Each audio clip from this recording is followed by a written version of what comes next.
I remember being in a relationship where I was scared. Like I was scared of my partner. I am going to share 7 important things that I learned dating in my 20s. Number one is love yourself first. Love yourself first before you start giving your love to someone else. I have been in a situation where I am loving someone else that I forgot to love myself.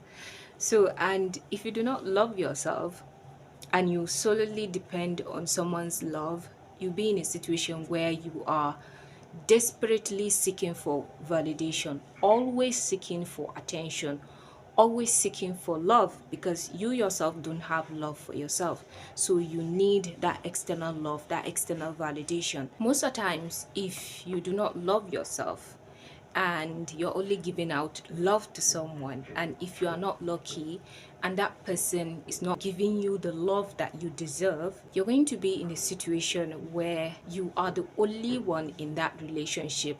You're the only one giving love in that relationship. You're the only one putting in effort in that relationship. It's terrible if you're loving someone and that love is not reciprocated. Sorry for the word. And it's really not easy because you forget yourself, you lose yourself, you be a validation seeker.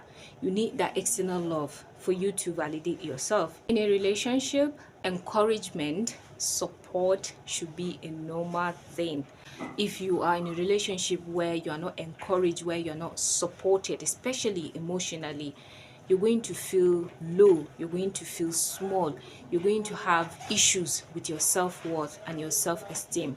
Another thing is that even though you need emotional support in relationship, don't forget that the first person to give you emotional support is yourself. Have emotional strength. Be someone who have emotional strength. I've been in a situation where I constantly lean on the other person for emotional support, especially during my depressive days. And when that support is not given to me, I started feeling bad. I started feeling worthless.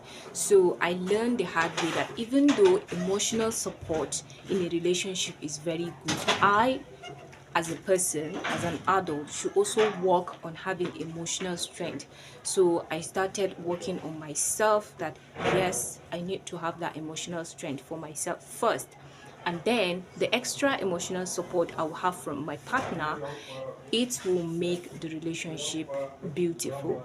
But if you are someone who constantly leans on your partner for emotional support, you're giving it an avenue that when that support is not there, you're going to crash, you're going to feel depressed, you're going to feel low about yourself. So even though emotional support should be a norm in a relationship, you also have the responsibility of having your own emotional strength, being your own emotional support. Don't stay in abusive relationship. Abusive relationship might not really be physical, it might be emotional. So if it is physical, run as fast as you can. If it is emotional, if you can talk about it, if it's not really there's no changes, also run. Don't stay in a relationship where it is toxic or you're being abused, whether emotionally or physically. There are some partners that will constantly put you down. There's some partners that will even insult you. In a relationship, you're in a relationship, but they keep on insulting you, they keep on putting you down. They don't even allow you to be human. They don't consider your emotions. Like they make sure that they trample upon all of your rights, all of your choices. They trample upon that. I remember being in a relationship where I was scared. Like I was scared of my partner at the time, my ex at the time. I was like, why would I be in a relationship where I am scared of the person? Like I have to like call myself that no, this is not what I want to be. I remember there was something that happened to me, and at that time I called my then ex, and I was explaining that thing to him, and that person started criticizing me, started insulting me, that why would you do that, why would you, at that time. And I have to like, when I off the call, because I could not listen to it anymore, I have to off the call. And I have to say to myself that, wait, is this the person that you want to be the relationship with? Is it the person that you're thinking of being with, maybe in a marriage with? I have to, like, why won't you support me? Why would you calm me down first? Why would you even listen to me first? You're already jumping into conclusion. You're already holding abuse, making me see that I'm the one at fault. And I called you to narrate something to you, to calm me down and make sure that I was stable before, even if he's to point out that, okay, this is where I get this thing wrong. But he was not that person. And I feel like, no, I shouldn't be with a person that I'm scared of. I shouldn't be with someone that if he calls, I don't want to pick the call because I don't like the way he talks to me. So, and that is to me emotional abuse. Another very important thing is that don't ignore red flags. You see those things that you are seeing them glaring at you like this, and you feel like it's not really good for you in that relationship. Don't put up with it. Don't take it. Don't take it, because if you ignore them and continue in that relationship, you are going to be in a bigger mess if you continue that relationship. So if you feel like there are things that you cannot take, please don't take it. Don't accept it. If you talk about it and that thing is not really settled, don't take it. If someone is pointing red flags at you, please don't let love blind you. Take a time, calm down, and analyze that thing and see if it is really a red flag that you should run away from, or if it is something that can be workable. If you have standards, if you have your own standards, and that person does not meet your standards, and you're trying to adjust yourself, you're trying to tweak yourself to accept that person, lowering your standards, it's a red flag already. For me, a very, very obvious red flag is someone who puts women down, someone who have toxic mindset towards women. If you are a man that have toxic mindset towards women, it's already a red flag that I cannot put up with. So immediately I notice you are that type of person, I won't even go into relationship with you. And even if you have started, I will have to just quit, because it's a red flag for me. It's a no-go area for me. So have your own standard. If you have standard and you feel like your standards are not adjustable, because there are standards that are not adjustable, they are not negotiable. I can't be with someone who constantly puts women down, who feel like women should not be financially independent, or women should not be strong, or women should not have choices. I can't be with that kind of person.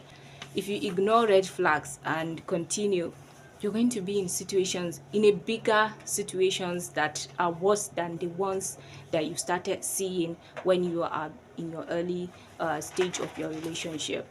A true relationship should make you better. A true relationship should make you better. Don't be in a relationship where you are not getting better, where there is no growth, where you are not celebrated, where you are not encouraged, where if your values are not aligned, if your values are clashing, you're going to be you're going to have so many misunderstandings. A true relationship should help you achieve your goals, and vice versa. A true relationship should make you grow. A true relationship should make you better. So if you on your own part is striving to make the other person better, and that person is not reciprocating it, then you're going to have issues. So always make sure that your values are aligned. If you have conflicting values, you're going to have serious misunderstandings. So always make sure that you have your values aligned with your partner. This lesson is for especially for women. If you are in a relationship, don't depend 100% on your partner for finance. If you depend on your partner for money, if it's your provider, your 100% sole provider, and you're not contributing anything in that relationship, you're going to be in a huge mess. You're going to be in a you're going to be vulnerable. You're going to be the weaker person in that relationship.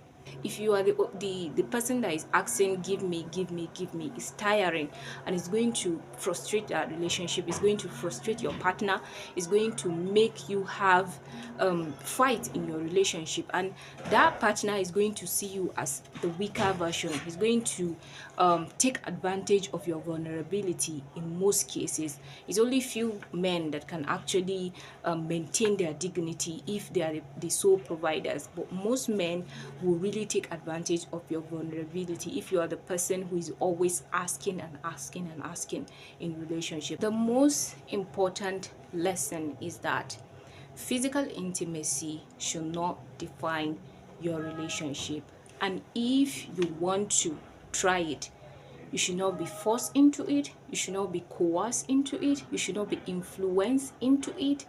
It should be a mutual something. If you decided to, in your relationship, if you decided to be physical, it should be a mutual something. It shouldn't be a one-sided thing. It should be, then be, if you want to be celibate, if in that relationship, if you want to keep it till you are married or something, if you don't just want to do it, you shouldn't be forced to do it. Your partner should know. There are situations where it'll be like, oh, some men will be like, oh, you're my girlfriend, so it's my right, it's my duty, or you need to succumb to me, and let's do this. Why are we boyfriend girlfriend if we cannot really do this? Which is wrong. The fact that you're his girlfriend or you're in a relationship does not warrant that you have to be intimate. It should be, even if you want to do it, it has to be consensual. It has to be mutual. You have to agree to it, not that being forced or coerced into it.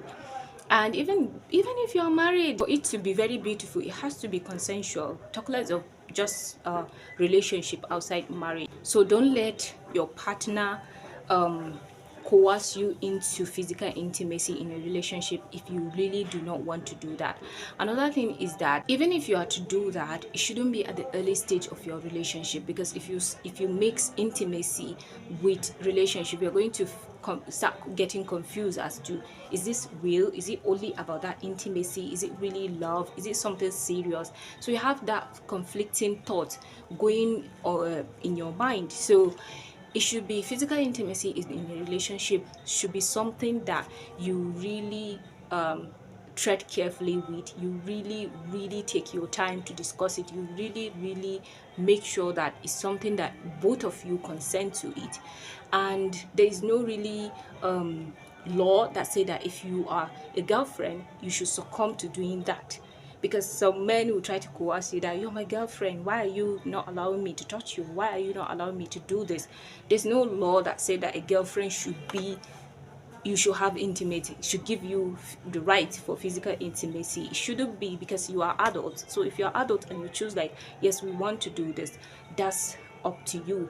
But don't allow physical intimacy to be a forced thing, and don't allow it to be to define your relationship. Because when you start, if you start, it's going to be that's the angle of your relationship. I hope this makes sense, and I hope this helps someone. If you like my content, please consider subscribing to my channel. Thank you, and bye bye.